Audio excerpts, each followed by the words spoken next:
नमस्कार दोस्तों, आज की वीडियो में हम बात करने वाले हैं एक ऐसे इलेक्ट्रॉनिक कंपोनेंट के बारे में जिसका नाम तो आप लोगों ने ज़रूर सुना होगा और उसको लेकर के आप लोगों के माइंड में बहुत सारा कन्फ्यूजन भी रहता होगा कि आखिर ये क्या है और कैसे काम करता है। तो आज की वीडियो में हम बात करने वाले हैं आईजीबीटी के बारे में कि आईजीबीटी क्या होता है, कैसे काम करता है, इसका यूजेज कहाँ पे होता है। ये सारी बातें हम फुल डिटेल में करेंगे, लेकिन उससे पहले आप लोगों से एक रिक्वेस्ट है कि अगर आपने अभी तक भी हमारे चैनल को सब्सक्राइब नहीं किया है तो प्लीज़ चैनल को सब्सक्राइब कर दीजिए, बेल आइकन को जरूर प्रेस कर दीजिएगा ताकि नेक्स्ट वीडियो का नोटिफिकेशन सबसे पहले आप तक पहुंचे। दोस्तों, आईजीबीटी कई तरीके से देखने में दिखता है, बहुत लोगों को कन्फ्यूजन भी हो जाता है।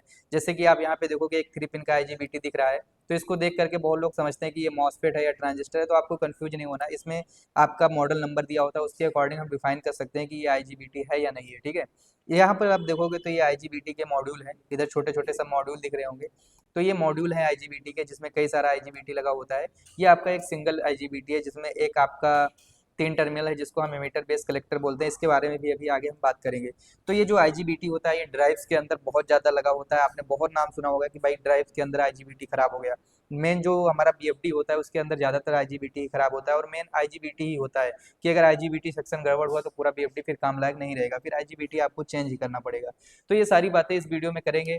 तो आइए अब शुरू करते हैं। सबसे पहले हम जानते हैं कि आईजीबीटी होता क्या चीज़ है। देखिए, आईजीबीटी की अगर मैं बात करूं तो इसको बोलते हैं insulated gate bipolar transistor. Okay, इसको बोलते हैं इंसुलेटेड गेट बाइपोलर ट्रांजिस्टर। ये एक सेमीकंडक्टर डिवाइस है, ठीक है। आईजीबीटी में 3 टर्मिनल होते हैं, जैसा कि आपको मैंने ऊपर दिखाया भी कि इसमें 3 टर्मिनल्स होते हैं, जिसको हम गेट, कलेक्टर और एमीटर। इसमें जो 3 टर्मिनल होते हैं, एक गेट होता है, एमीटर होता है, कलेक्टर होता है। इन तीनों का अलग अलग काम होता है। आगे हम बताएंगे आपको कि गेट कैसे काम करता है, एमीटर कैसे काम करता है, कलेक्टर कैसे काम करता है। और दूसरी चीज मैं बता दूं कि ये मॉसफेट की तरह देखने में लगता है, ठीक है। इसका गेट सिग्नल से कंट्रोल होता है। जैसे मॉसफेट में क्या होता है कि मॉसफेट की कंट्रोलिंग गेट के सिग्नल से होता है, तो ठीक आईजीबीटी में भी वही होता है कि इसके गेट पे जो हम सिग्नल देते हैं उसके अकॉर्डिंग हमारा जो आईजीबीटी होता है वो ऑन ऑफ होता है, उसके पावर की हैंडलिंग हमारा उसी से होता है। ओके, अब बात करते हैं वर्किंग ऑफ आईजीबीटी की। आईजीबीटी जो है ये कैसे काम करता है, इसका काम क्या है और कैसे करता है ये। देखिए, क्या होता है कि जैसे मैंने 3 चीजें बताया कि इसमें गेट होता है और उसके बाद में कलेक्टर होता है, एमीटर होता है। देखिए, गेट पे क्या होता है कि हम कोई भी सिग्नल देते हैं, कंट्रोलिंग सिग्नल जैसे आप बोल सकते हो। जैसे कि नॉर्मली मैं अगर एक ट्रांजिस्टर का सिंबल बनाता हूँ इस तरीके से, तो ये आपका हो गया गेट। अगर मान लीजिए इधर आपका कलेक्टर है, इधर एमीटर है, तो अब मान लीजिए आपने कलेक्टर पे कोई सप्लाई दिया, तो कलेक्टर पे जो सप्लाई देंगे वो एमीटर पे जब ही मिलेगा जो हम गेट से इसको ट्रिगर करेंगे। जब तक हम गेट पे कोई सप्लाई नहीं देंगे तब तक वो हमें एमीटर पे नहीं मिलेगा। तो सेम चीज आईजीबीटी में होता है। आईजीबीटी में क्या करना होता है कि जब आप इसकी गेट पे सप्लाई देते हैं, तो गेट पे सप्लाई देते हैं, जैसे मान लीजिए आपने इसके कलेक्टर पे कोई सप्लाई दे दिया और इधर नीचे एमीटर है, एमीटर से सप्लाई मिलना है, तो जब आप इसके गेट पे यहाँ पे ट्रिगर करेंगे, इस पे सप्लाई देंगे, तो ये जो हमारा आईजीबीटी के कलेक्टर पे सप्लाई है वो हमें एमीटर पे मिल जाएगा, ठीक है। तो वही चीज बोला गया कि जब गेट पर पॉजिटिव वोल्टेज अप्लाई होता है तो कंडक्शन चैनल फ्रॉम होता है और कलेक्टर से एमीटर तक का करंट फ्लो करता है। तो जब गेट वोल्टेज हटा दी जाती है तो आईजीबीटी ऑफ हो जाता है। तो मेन चीज पूरा डिपेंडेंसी इसका गेट पे है कि अगर गेट पे हम सिग्नल देंगे तो जो सिग्नल एमीटर पे मिल रहा था वो हमें कलेक्टर पे, सॉरी, जो सिग्नल हमें कलेक्टर पे मिल रहा था वो हमें एमीटर पे मिलेगा। अगर हम गेट पे सिग्नल नहीं देंगे तो वो हमें सिग्नल नहीं मिलेगा। अब बात करते हैं कि आईजीबीटी के एप्लीकेशन के बारे में। आईजीबीटी यूज कहाँ कहाँ पे होता है, ये बहुत इंपॉर्टेंट चीजें हैं क्योंकि बहुत सारे लोगों के मन में आईजीबीटी के बारे में जानते भी हैं तो भी नहीं पता होता अच्छा आईजीबीटी यूज कहाँ पे करेंगे। तो आईजीबीटी का बहुत ही बड़ा रोल है इंडस्ट्री फील्ड में। मैं आपको बता दूं कि आईजीबीटी जो हमारा इंडस्ट्रियल मोटर ड्राइव हो गया, पावर इलेक्ट्रॉनिक्स हो गया, यूपीएस सिस्टम हो गया, इलेक्ट्रिक व्हीकल्स हो गया, एसएमपीएस हो गया, इन सब के अंदर आईजीबीटी यूज होता है। आज के टाइम में इलेक्ट्रिकल व्हीकल्स आ रहे हैं, इसमें भी आईजीबीटी लगा होता है।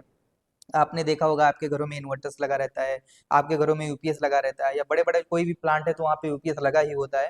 तो उन सब जगहों पे आईजीबीटी यूज होता है। तो इसलिए आईजीबीटी के बारे में जानना बहुत जरूरी है। और आईजीबीटी कैसे चेंज करते हैं इसका किसी ना किसी दिन मैं आपको प्रैक्टिकली वीडियो भी दिखाऊंगा कि आईजीबीटी को चेंज कैसे करते हैं। बात करते हैं कि एडवांटेज ऑफ आईजीबीटी। आईजीबीटी लगाने के क्या फायदे हैं भाई। हम आईजीबीटी बिना लगाए भी तो बहुत सारा काम कर सकते हैं। तो मैं बता दूं कि आईजीबीटी के फायदे ये हैं कि आईजीबीटी हाई वोल्टेज और पावर एप्लीकेशन में इफिशियंस होता है। एक्चुअली हाई वोल्टेज पे अगर मान लीजिए आपको काम करना है तो वहाँ पे आईजीबीटी का परफेक्शन ज्यादा होता है। लो स्विचिंग लॉसेज है इसमें, लेस हीट जनरेशन है, मतलब आपका इसमें हीट ज्यादा जनरेट नहीं करेगा क्योंकि बीएफडी वगैरह के अंदर ऑलरेडी वैसे ही इतना हीट होता है, वहाँ पे आईजीबीटी लगा होता है तो अगर वो ऑलरेडी इतना हीट जनरेट करेगा तो उससे फॉल्ट जनरेट होगा और हमारा जो कंपोनेंट होगा उसकी एज कम हो जाएगी। तो इसीलिए आईजीबीटी का ये सब प्रॉफिट है। अब बात करते हैं कि आईजीबीटी जो है इसकी रिपेयरिंग कैसे करते हैं। तो आईजीबीटी की रिपेयरिंग नहीं होती है। अगर आईजीबीटी में इशू है तो आईजीबीटी को आपको पूरा मॉड्यूल अगर लगा है, जैसे यहाँ पे मैंने आपको मॉड्यूल दिखाया, तो अगर मॉड्यूल है तो पूरा मॉड्यूल चेंज करना पड़ेगा। नहीं तो अगर एक सिंगल आईजीबीटी लगा हुआ तो आपको यही पूरा आईसी ही चेंज करना पड़ेगा आईजीबीटी का। तो मुझे उम्मीद है कि इस वीडियो में आईजीबीटी से रिलेटेड बहुत सारी बातें आपको समझ में आई होंगी, और अगर आपको लगता है कि इस वीडियो से आपको आईजीबीटी के बारे में कुछ सीखने को मिला है तो वीडियो को शेयर जरूर करना, चैनल को सब्सक्राइब कर लेना। मिलते हैं आपको नेक्स्ट वीडियो में। आज के लिए इतना ही। जय हिंद, जय भारत।